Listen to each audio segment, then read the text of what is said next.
Good morning, Kaspians! Good morning, mga mama at sir. So, this is Teacher Timmy for update sa spins. Actually, hindi naman siya yung sobrang update. Pero, someone asked me dun sa comment section to share my spins journey. And sabi ko kasi, nag-reply ako, sige po, it's been a long time, quite some time, na hindi ako nakapag-upload ng video regarding spins. And so, here it is. Yan. I learned about spins sa Pinas Ikaw Ang Mom Sir way back 2015,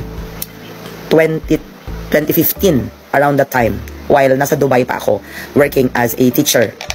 And through it happened through my cousin, kasi nakita ko yung cousin ko na galing din ng Middle East, Saudi, na nagpapasalamat sa NRCO, ganyan. Tapos nasa Makati na siya nagtuturo. So I got curious and I asked him, saan ano yun in-applyan mo? Paano ka napasok sa DepEd? Kasi nga nasa Makati. But I was wondering, anong ginagawa niya sa Makati? Kasi he's from here, sa Cagayan Valley.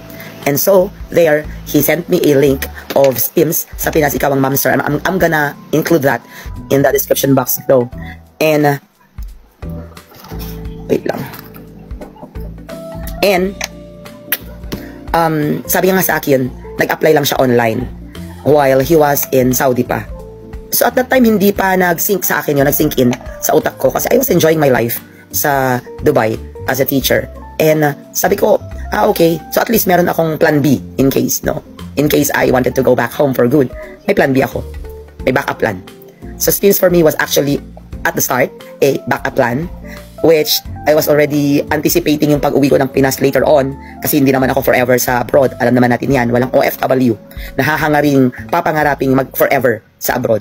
Sabi ko, siguro hindi ako magtuturo sa Pinas. And so it happened. In 2018,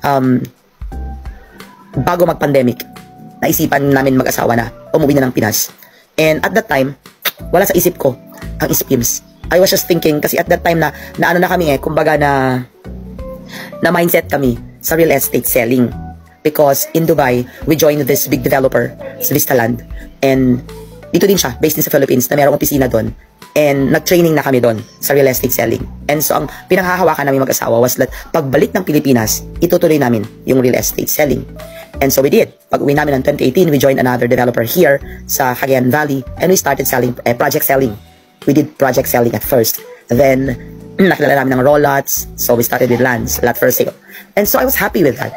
Until 2020, yung pandemic hit in 2020, right? And doon na-stop yung, alam mo yon, yung talagang malakihang kitaan. And napaisip ako, kung natenga yung income through real estate selling, sa project selling, ano ang ibang paraan para kumita with a stable na income, monthly income, kasi syempre may mga kids kami. And so, my husband applied for a job at sabi niya, ako na muna lang sa bahay tapos siya muna mag-work. And so he did, and he found a job. And he started doing that.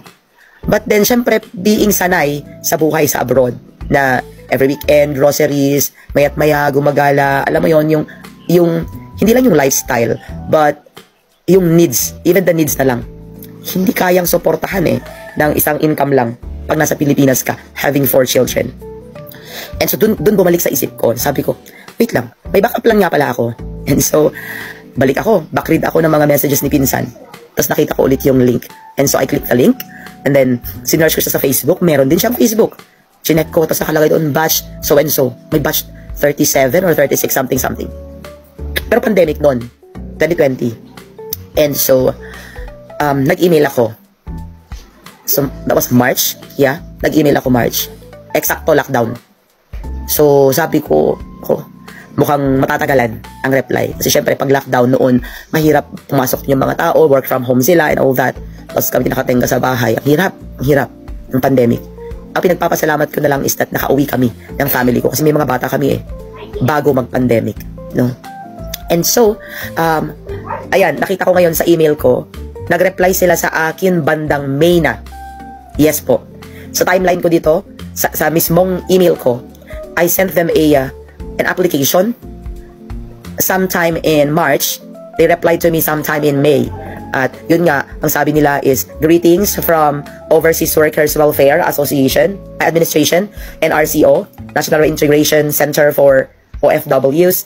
This is to formally acknowledge, ayun na, sa Pinas Ikaw Ma'am Sir program, to further facilitate, send us the copies of the following. Yun na po yun. Yung valid professional, teacher professional regulation commission, yung PRCID. Then, we also have the LET certificate or of board rating, passport with latest arrival stamped in the Philippines. Yun na yung pagdating mo dito. Certificate of employment or employment contract abroad, or any documentary proof that you work abroad. Then, certificate of employment as teacher or service record for those who have experience. Yan. So sa akin meron po kasi before I went abroad, nag-work ako sa Pilipinas as a substitute teacher in a public school. Then, I also taught in a private school for 5 years. Ayan. So for the meantime, yun lang yung initial muna niya. Tapos nakalagay na for clarifications and assistance, you may contact the SPIMS Secretariat at tapos yung email ID and the phone number. Yan. So SPIMS Secretariat. Yun po yung pinakauna na email nila. So I was like so excited when I read that. Sabi ko, wow. It took 2 months bago nakapag-reply because it was pandemic during that time. But to compare this year, for the next academic year 2026-2027, nakalagay na po sa kanilang Facebook page na ang deadline ng submission of application is on November 15, 2025. So this year po. Ibig pong sabihin, sa amin nun hindi ko na kasi nakita yung deadline. Pero basta give it 1 year. So kunwari November 15, 2025, ang expected po ninyo na item will be before June 2026. Yun. And then yun na po. Sunod-sunod na. Sunod-sunod na yung mga email sa akin. So in-email ko yun. Ay, November. Ayan. Tingnan mo, ang tagal ng mga reply nila, no? So May yun, no? May. Sumunod na po doon is ang tagal ng antayan. It was November already of 2020 when they emailed me. At yun na po yung selection ng school. Ayan. Selection na ng school. So, ako, since nasa Pilipinas na ako that time, by the way, pag nasa Pilipinas ka, kailangan po within 5 years ha. Within 5 years na nanggaling ka ng abroad, after mo mag for good, within 5 years lang po pwede mag-apply sa SPIMS. Yun lang po yung validity niya. Hindi na po pwede mag-apply after 5 years. So, if it was 2018 when I came home, I applied in 2020. Actually, sorry, 3 years lang pala. 3 years. Eksakto po, yun na po yung last year. Kasi kung tinagalan ko pa siya, 2021 pa ako nag-apply. Wala na pong chance. Yun pala yun. Sorry, hindi pala 5 years. Correct me. Okay? Correction po. I'm correcting myself. 3 years lang po. Kasi yun yung sinasabi ko sa isip ko na siguro nga, it was for me. God has a plan for me. Kasi on the 3rd year ng after ko mag for good, doon ko lang siya naisip talagang gawin. Ayan. So, November 2020, binigyan na nila ako ng schools para pagpilian. And I was happy, although it was a long time waiting. Ang habang waiting period. From May to November. Akala ko nga nakalimutan na nila ako. Sabi ko, wala nang update. Tapos medyo makulit ako. Siguro mga once a month, ganon. Nag-i-email ako. Tapos wala nagre-reply. Ang kulit-kulit. Email ako ng email. Sabi ko nga, nakita ko yung email thread namin, SPIMS tsaka ako. Mga 4 times ako na nag-email na walang reply. Tapos naisip ko, siguro ganun kadami yung mga applicants na hindi nila ma-replyan or talagang may timeline sila at wala silang i-reply sa'yo. That's why, hindi ka i-replyan. Kasi what's the point of replying to you kung wala sa'yo ibibigay na update, di ba? Ayan, wait lang. Kape tayo. Let's coffee. Good morning, guys. Alam niyo ba yung 10-year-old na son ko? Siya ang taga-timpla ng kape. Ayan. So, balik tayo sa story. Daming mga segue, no? So, ayun, November 11, binigyan ako ng schools to choose from. And, you know what? I was so excited kasi 3 yung pagpilian. But the previous year, no 2019, yeah, I think 2019, nag-apply din yung hipag ko. Kasi binigay ko rin yung link. Siya actually nauna. Ginaid ko muna siya. I sent her the link and all that. So, siya muna yung parang practice ba? Dry run ba? So, siya muna, na-in siya.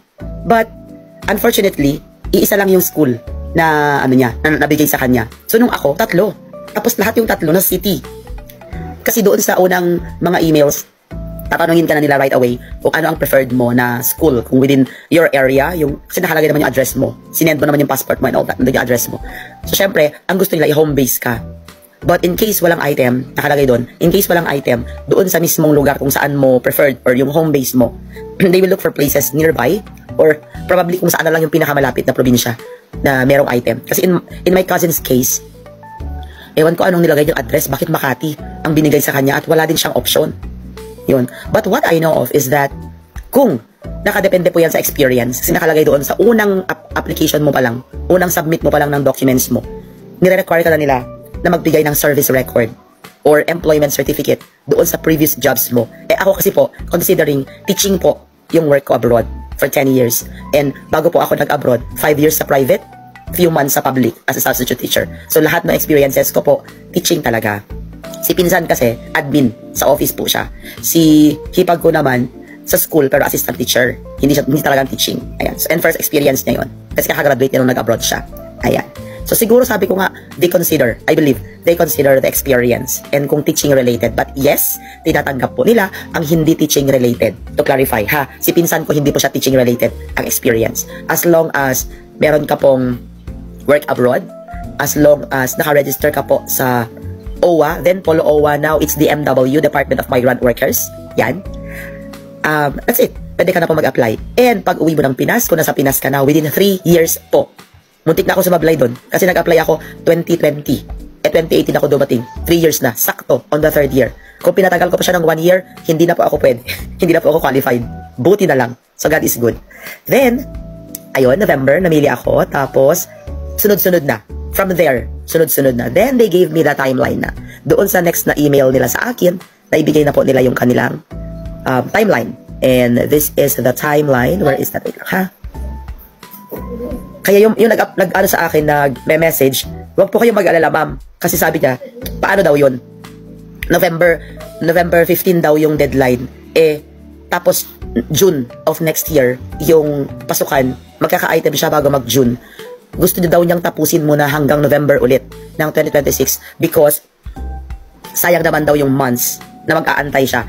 Kung bibigyan po kayo ng item, ma'am, for the next academic year, at masasali po kayo sa batch for 2026, 2027, hindi na po kayo mag-aantay. Kasi bago po mag-June 2026, may item na po kayo. So, ganito po siya. DepEd Central ang kausap mo doon sa unang application. So, ang first nila na we-work out was the creation of the position by DBM. Yes po. The position is new. The item is new. It's created by DBM kasi sila po yung magpe-payroll, magpapasahod sa atin. And ang timeline po nila noong 2021 is April. So, nung nag-apply ako ng March, tama yung timing ko. Nag-reply lang sila sa akin ng May kasi sa timeline nila, they had to create the item and they had to screen my documents pa po. Ayan. So, April noon, take note, ito po yung during the pandemic at ito po yung ang pasukan ay August. So, mag-a-adjust po kayo. Let's say November sa inyo. November ng 2025. Tapos, ang start ng process, natapos po siya by June of 2026. So, sa akin, April, nag-create ng item. Issuance of memorandum. Ayan.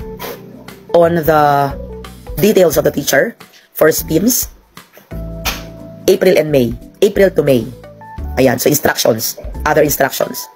Then, mailing of individual letters to the SPIMS beneficiaries, 3rd week of May to June. Ayan. Kaya sabi ko sa inyo, March ako nag-apply, May ko na-receive yung letter. Kasi yun pala yun. Nakalagay talaga dito sa timeline. 3rd week of May to June, email, sending emails, individual letters to SPIMS beneficiaries, informing us about our item already. Ayan. So, yun pala yun. So, kung nag-start ka pong mag-apply ng eksakto November, maganda ang timing ng ng application mo. Pero kung ngayon ka po mag-i-email, now is July, mag-aantay ka po hanggang November bago po sila reply ng todo. Kasi may timeline din po sila. Hindi po sila reply ng reply. Then, issuance of NOSCA for the approved newly created items. Ayan na po. June to July.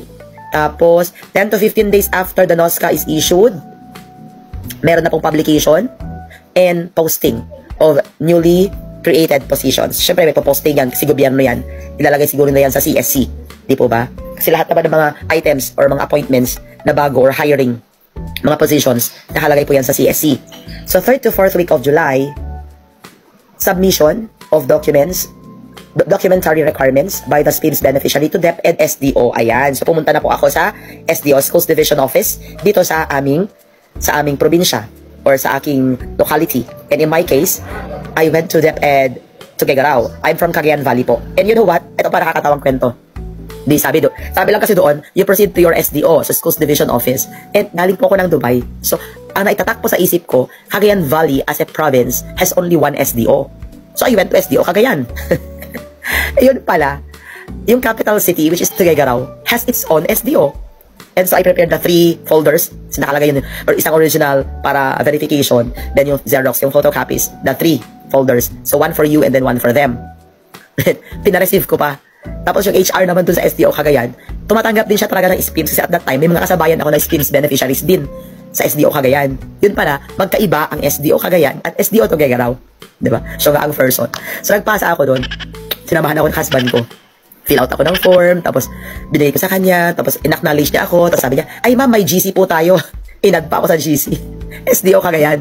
SPIMS SDO Cagayan. Ako naman, binigay ko naman yung Facebook ko, ganyan. Inad naman niya ako.